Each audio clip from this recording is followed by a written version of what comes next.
Hi, hello. It's been a while. I know you all must have been worried sick about where I was and what I was up to. Definitely not just going on with your lives until I uploaded this video. But unluckily for you, I'm back. And I thought to myself, with all these big things happening, Far Cry 6 coming out, Sora being announced in Smash, Chris Pratt as Mario, Half-Life 3 still not being in production.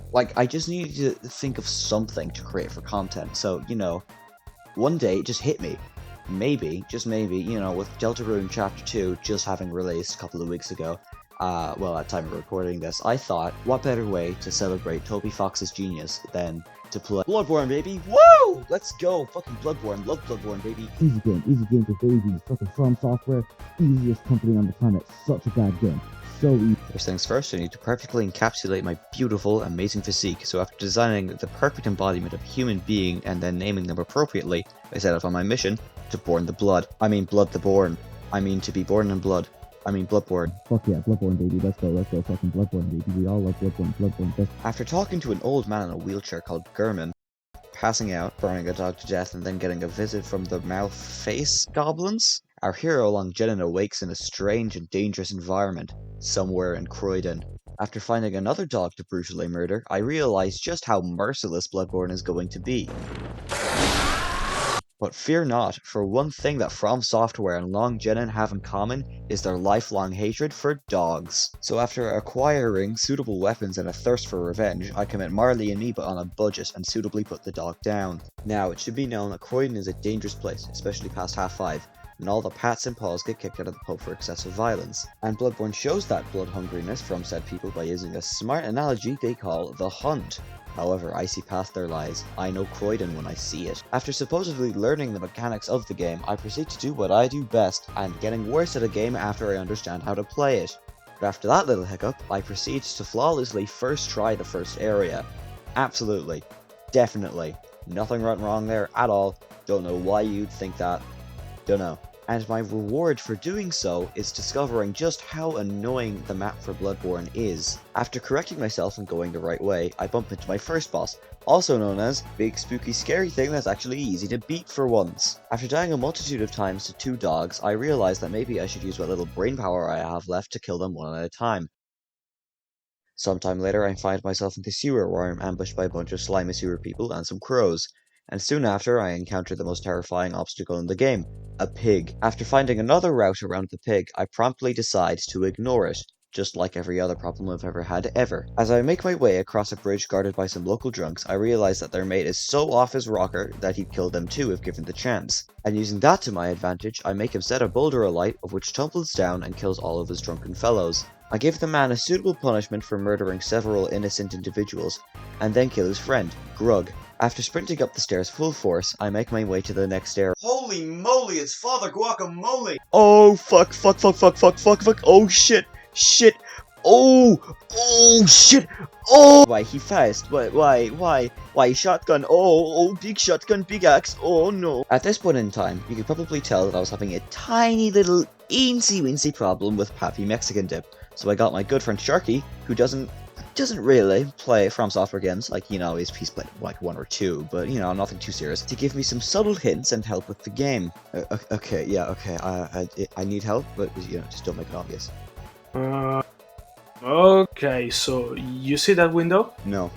Okay, what about that one? Oh yeah, that one, okay. We meet again, Avocado Dip. Face the wrath of an annoying music box. Uh-oh. After flawlessly defeating Daddy Gascard,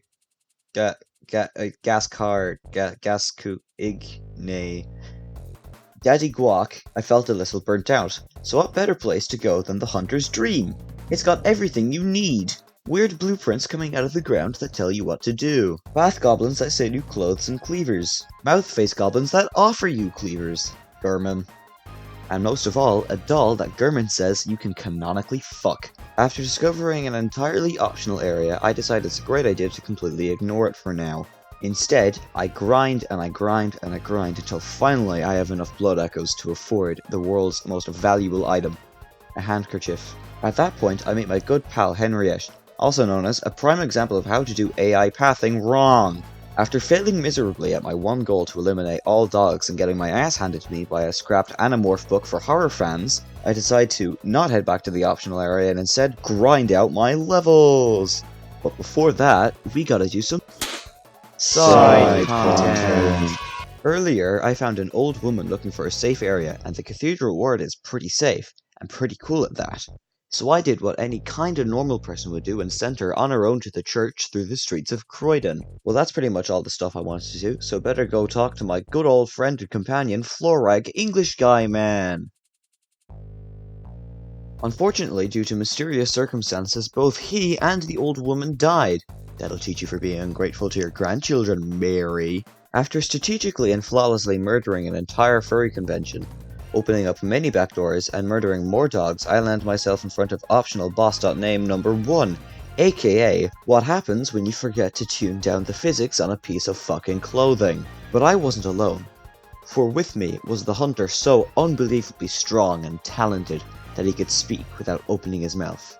A hunter so strong and brave that he had to actively make the decision to lose a battle. The one, the only, Alfred. However, I quickly discovered that Alfred isn't the legendary hunter he told me he was, so I decide to allow him to defeat the dodgy physics boss while I go back to do what I sought out to do in the first place, that being killing dogs. Soon after leaving Alfred to develop myself further, I actually first tried the big furry fuckhead with flying colours after avoiding her, mostly because she kept on killing me, but anywho, after getting high off a glowing skull, magically gaining the knowledge of a passage to the Lost Woods, I mean the Forbidden Woods, I set off to find a door. After bumping into my secret lover Alfred once more and telekinetically having a chat with him, I talked to the door. And after giving the door its password, I realized that the person behind the door was dead all along.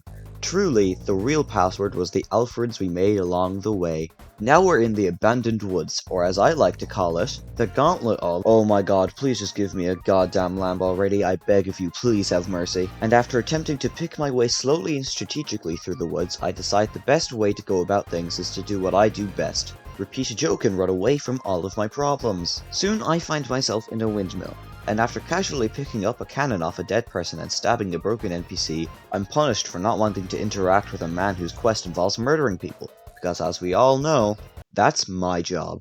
Soon after, I face the demon that was once a man and fearlessly take him on by standing in an area where he can't reach me and then throwing poison at him until he died, only to come to the realization that that area was completely optional. After that, I find my way in Snakeland, and once again run into my biggest fear and biggest threat, pigs. Now finally, through the gauntlet, it's time to face the most challenging boss yet.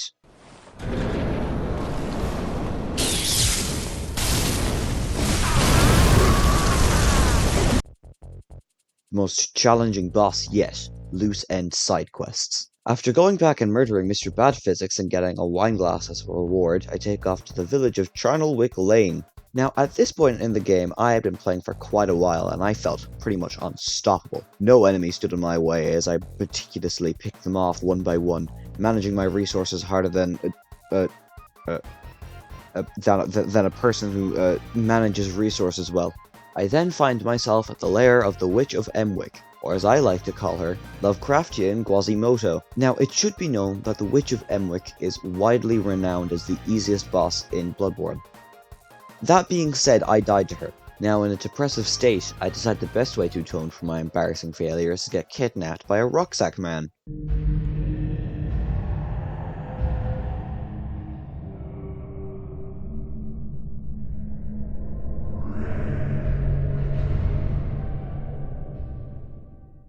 Awakening in an unusual and dangerous area, also known as Pirate Sound Ghost, I strategically break out of my prison cell by opening the door. I find a heavily religious woman hiding in the floor below me, and after playing fancy dress with her, she tells me to go liberate the entire church because she's incapable of doing so. Now, it should be known that these sackmen are not easy to kill, and like any FIFA player, when they're close to losing a battle, they get pissed. After getting my sorry ass handed to me a numerous amount of times, I barely managed to scrape by the first two sackmen in the main cathedral. Just when I thought my nightmares were over, I step out into the open and once more encounter my worst nightmare. Not one, but two pigs. Braving the storm, I kill the porky pricks, and then I'm reminded of one of Long Jedin's main missions, to kill dogs. After becoming a slaughter machine and brutally murdering every dog in sight, I find two more and a sackman surrounding a body. and so I made quick work of them, only dying once in the process. My reward? A zap stick. After getting some helpful tips and tricks from a little birdie, I forced myself to listen to Joe Rogan for 5 minutes to lose all of my intelligence, then go back and get my rightful revenge on the Hunchback of Resident Evil 8 but Bloodborne, and I'm rewarded with a workshop tool that can let me prayer. Now it was time for Long Jennings' most crucial battle yet, against the Three Musketeers but on black tar heroin. It was a deadly battle that stretched out for 5 days and 5 nights. It was more 3 minutes, but you know how it is. And after crawling out victorious, I light the lamp and enter the world's smallest university, Bergenworth. Right, well that's the end of the video. Stay tuned for part 2 whenever I decide to crank that out. I think that's pretty much all there is to say, so bye!